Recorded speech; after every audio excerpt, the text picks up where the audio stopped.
Chapter 8. How to use a financial statement for short-term analysis.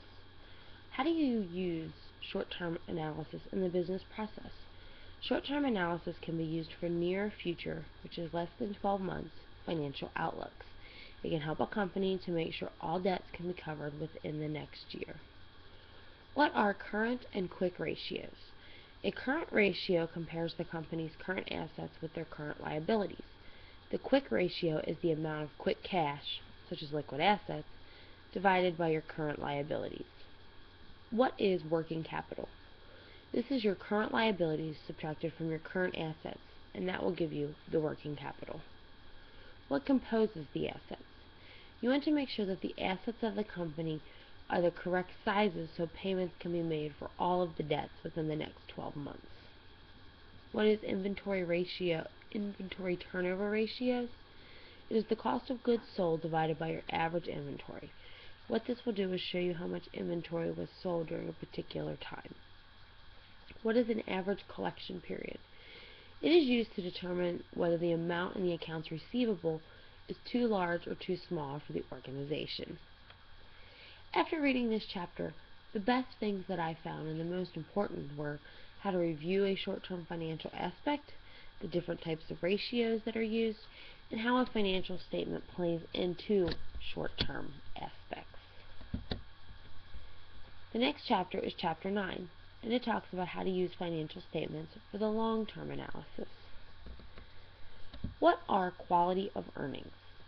This is how investors and creditors review the company to make sure it is profitable and they would like to either invest or extend credit to.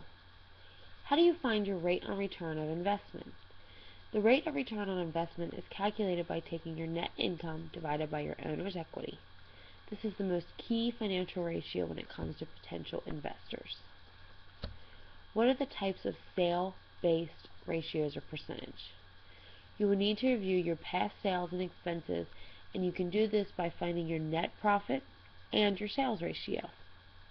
So how do you find out the net profit as a percentage of sales? You would take your net income and divide it by your sales, and then times that number by 100 to get your net profit of percentage of sales. So what are the sales ratios? There are 7 different sales ratios that are important. The first is cost of goods divided by sales. The second is selling and delivery expenses divided by sales. The third is general and administrative expenses divided by sales. Fourth, depreciation sales divided by sales. Fifth, lease and rental expenses divided by sales. Sixth is repair and maintenance expenses divided by sales. Seventh, you want to take your advertising divided by sales. And last but definitely not least, you want to take your research and development and divide that by your sales. How do you determine earnings data?